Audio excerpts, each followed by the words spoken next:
Hello, my name is Anne Jacquard. I'll be reading part 6 of Resisting Trumpist Reaction and Left Accommodation, Marxist-Humanist Initiatives Perspectives for 2018. This is the final part of the work. The text contains many references to print and online publications that I'm not going to read out.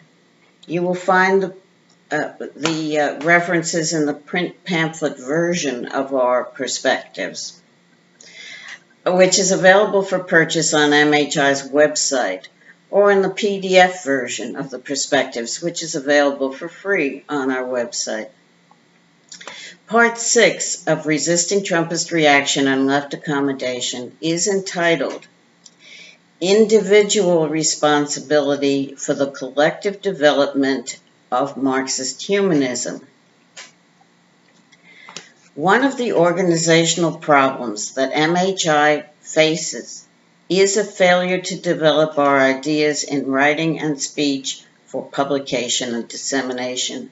Although a fair number of members and supporters of MHI have begun to put their ideas to paper, many have not continued to develop these ideas to the point where they are clear enough and expressed well enough to be disseminated to the public. As a result, far too little work by us on theoretical issues and on real-world developments has appeared in outside publications or in our web journal, with Sober Census, WSS.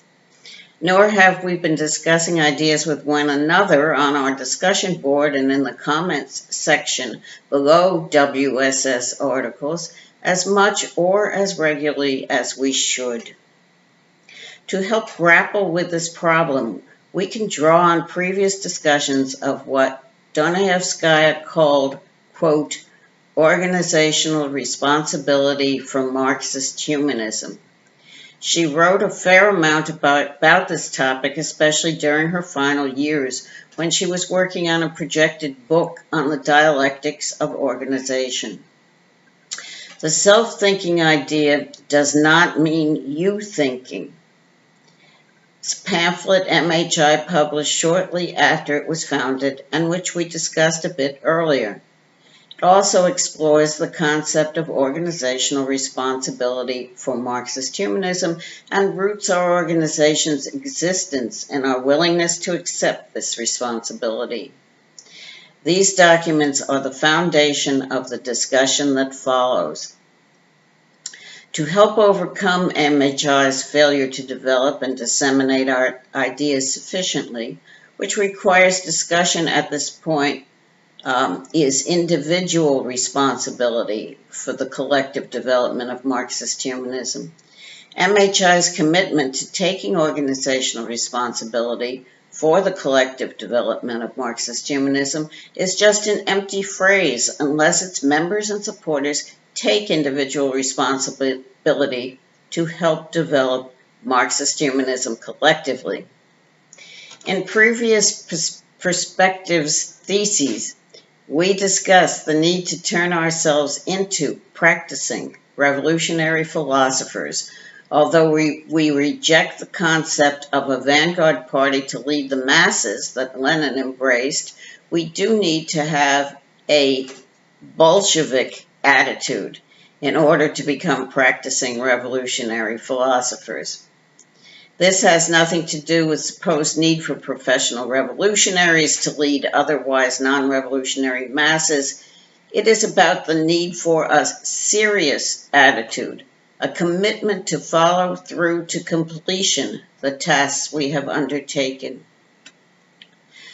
Revolutionary philosophy needs to be intelligible, put in a form in which it is formulated clearly and expressed clearly, as if it is to be seized by the masses to create a new society.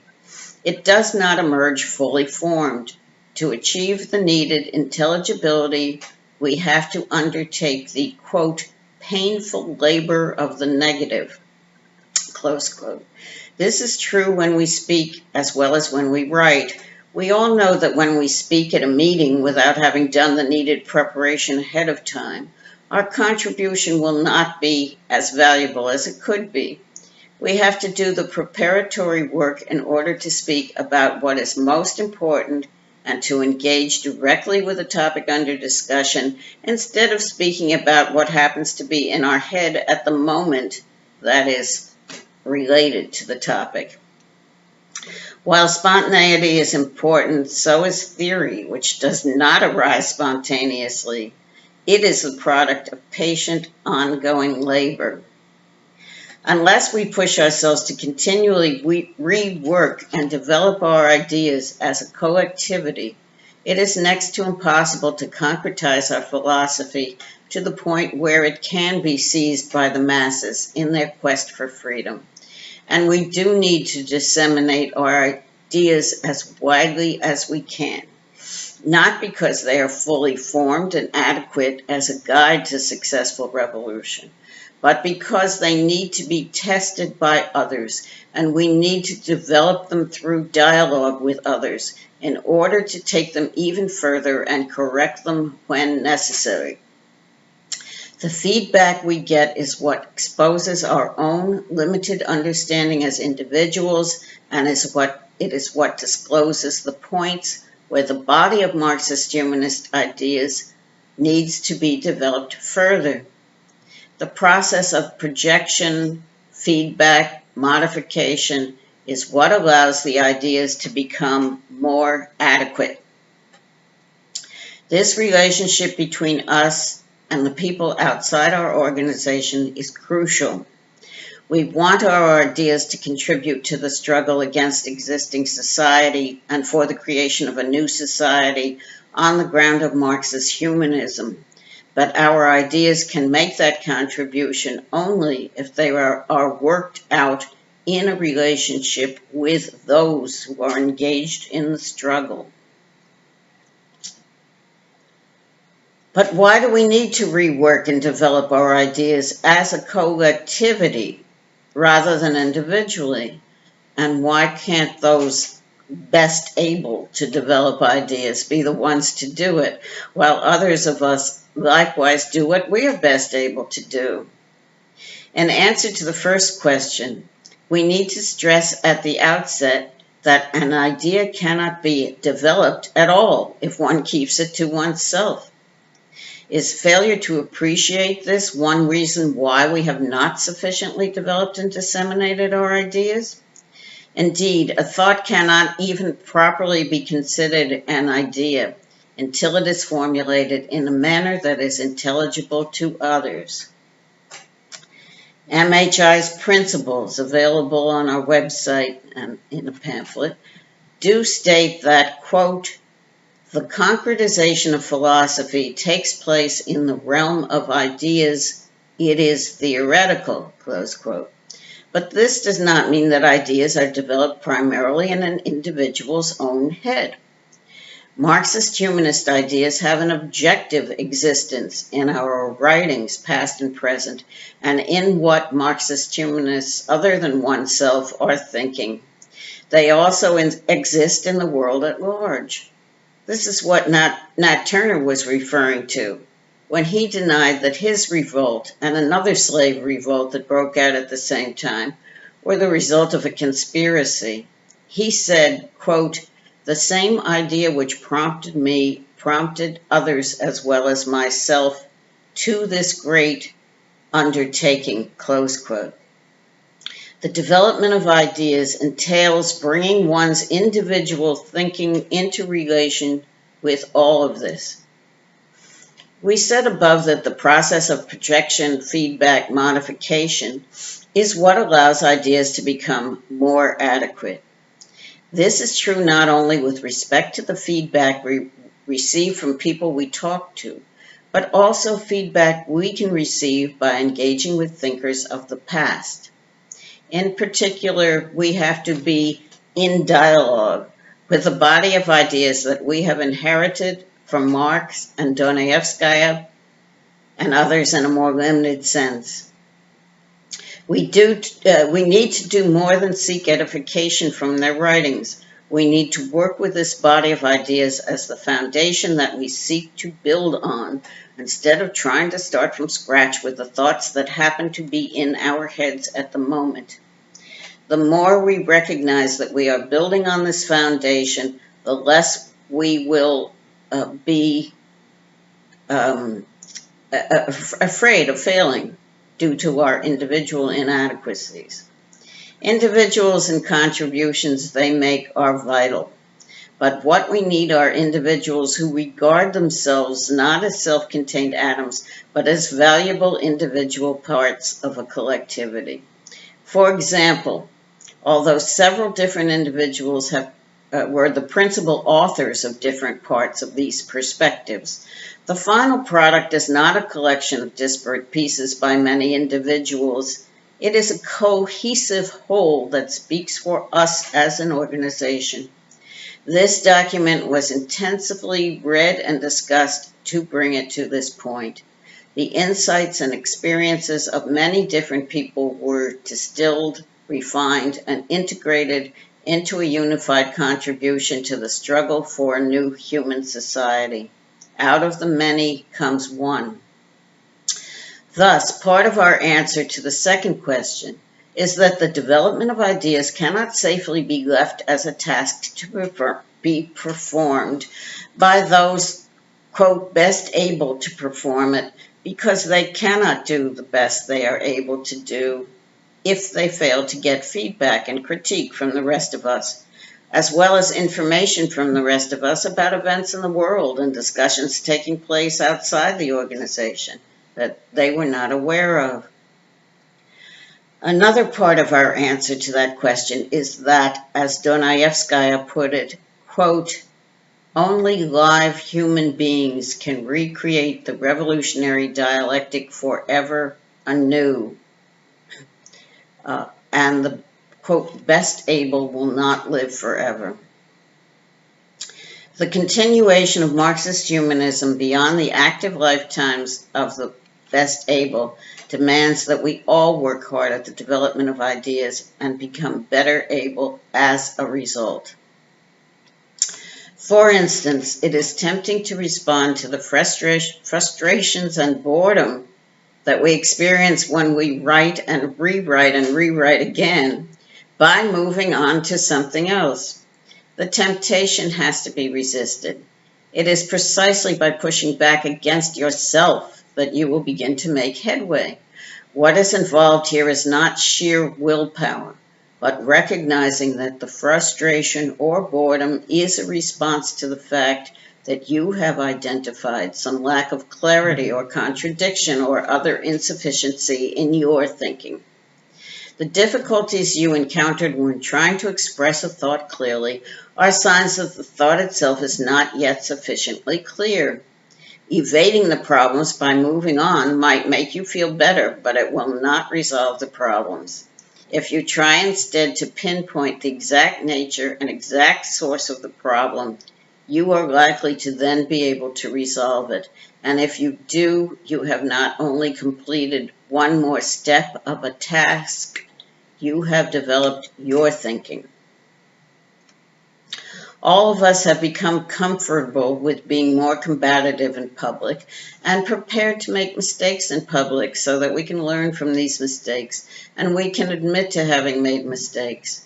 What we cannot do is to allow fear of failure and inadequacy to paralyze us and halt our individual and collective development.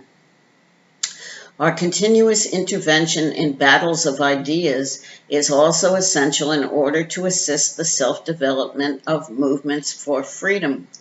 To paraphrase Gramsci, we have to continually posit Marxist-Humanist ideas as an element of the contradiction in an effort to prevent ideas that threaten to divert or thwart movements for freedom from gaining traction within them. Limiting our engagement in public to the people who happen to like what we say does not help struggles from below to withstand retrogressive tendencies. Thus, when we face opposition to our ideas, we have to resist the temptation to go off in search of other people who are more welcoming of what we say, or even worse, wait for them to come to us. We evade our responsibility to those struggling for freedom by doing so. There are many tendencies and individuals in the world who dismiss us or ignore us, hoping that we will go away. We should not help them. It is precisely by pushing back that we will start to make headway. We cannot and should not expect people immediately to accept and agree with us. If they do, it is often because the basis of the agreement is too superficial to be significant, which is a sign that we have not communicated the full import of what we wanted to say. Marxist-Humanists are not born, they are made. Spelling out a disagreement is how a proper engagement begins.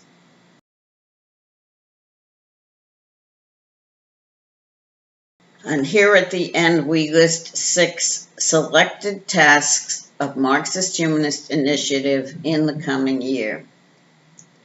1.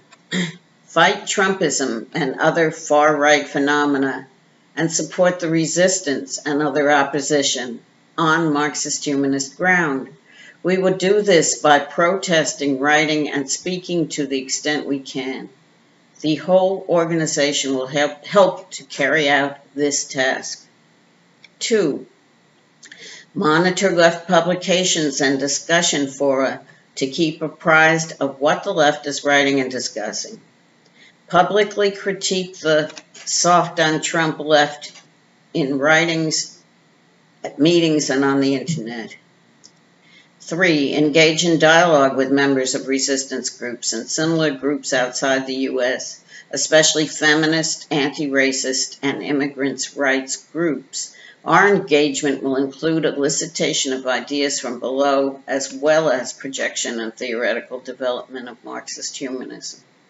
4. Engage critically with left populism on Marxist-Humanist ground. Project to the resistance and similar movements the dangers of economic populism. 5.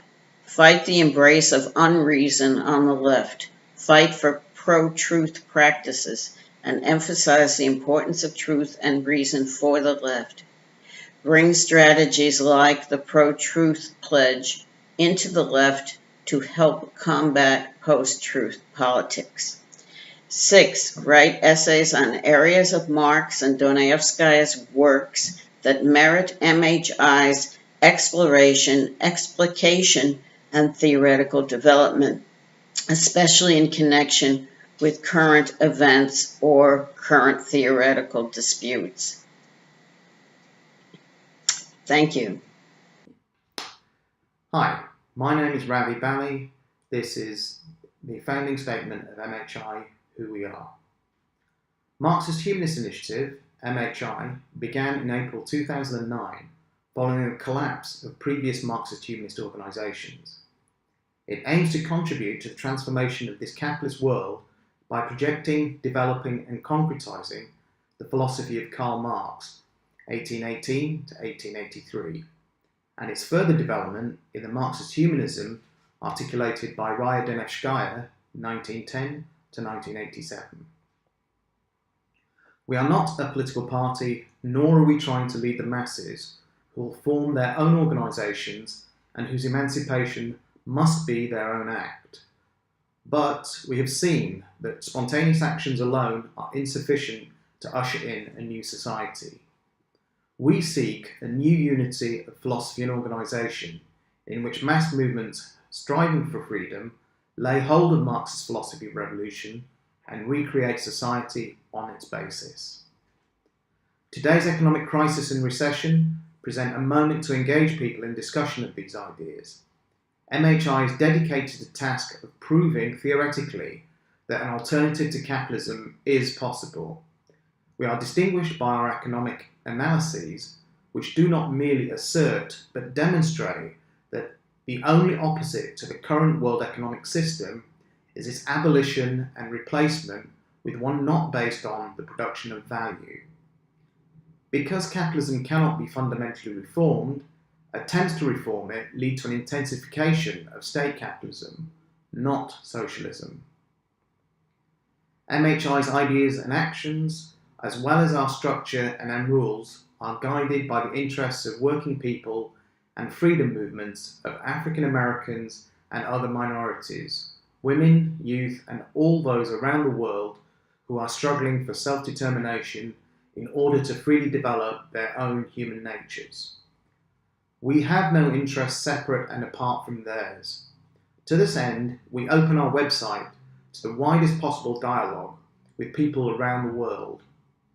We intend to practice, as well as espouse, a two-way road between our organisation and people outside it, as essential to developing a single dialectic in the relationship of theory to practice, and as a way to ensure the survival of Marxist-Humanism.